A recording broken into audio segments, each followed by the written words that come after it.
About our circuits from part A, which was just a circuit used to measure the characteristic curve, IV curve for a diode, and part B, which was a half-wave rectifier. So here we have our first circuit from part A, which is just a diode in series with a resistor, which allows us to measure the IV relationship for a diode very easily. And here we have the circuit from part B, which is the half-wave rectifier. So then here we have the IV curve for our diode. So a diode, an ideal diode would have a constant voltage drop, but since we aren't using, an ideal diode doesn't actually exist, we have this very small increase in voltage drop as the current through the resistor, through the diode increases, but you see that this also happens around the threshold voltage, which is a 0.7 for our silicon diodes.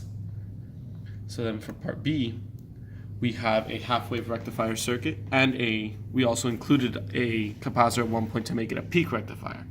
So here, this silver curve is the half-wave rectifier portion. So the half-wave rectifier circuit will take in a source input and then basically chop off all the troughs from it, only allowing the positive signals to come through. So anywhere where there would normally be a negative signal comes in as a flat wave. And then that's without a capacitor. When you put in a capacitor, you get a peak rectifier instead, which only allows basically the peaks of your source waveform to come in, and you get this very weird zigzaggy ripple voltage coming through. So these are the actual oscilloscope traces from the circuit from part B. This would be for a half-volt source input, and you see that you only get the half-volt out from the peak rectifier, with all flat parts of the source waveform coming out as flat or zero. Then here we have the same thing for when there was a 2-volt input. And once again, you get the positive parts of the source voltage. Any parts where the source voltage would be negative become zero, and you get this half-wave rectified waveform. Alright, so I will be talking about part C. Over in the right side is the circuit for part C.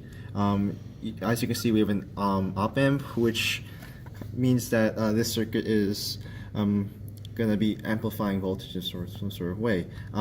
So this circuit is called an active half-wave rectifier, and as you'll see in our screenshots, the voltage will be amplified, but there's a slight twist.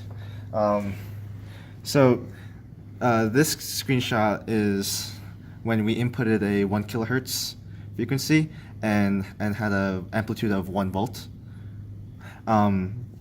This is the anode side of the diode, and as you can see, the voltage is like multiplied by some sort of factor. However, when you go to the cathode side, the voltage is rectified and is the exact same voltage as what we inputted.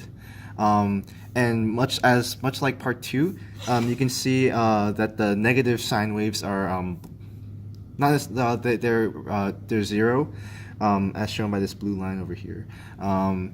Likewise, when we input a 0.5 amplitude volt, we see that the voltage has doubled in the anode side. However, going to the cathode side, we see that the same behavior occurs where the voltage is rectified and the negative sine waves are not outputted.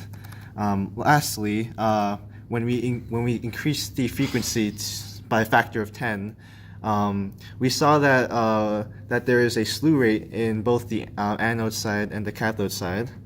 While everything else is just, while all the other behaviors are same, as in the anode side has has the voltage multiplied, and the cathode side has the voltage rectified. But this slew rate is mainly caused by the operational limits of the op-amp, as we saw in previous labs.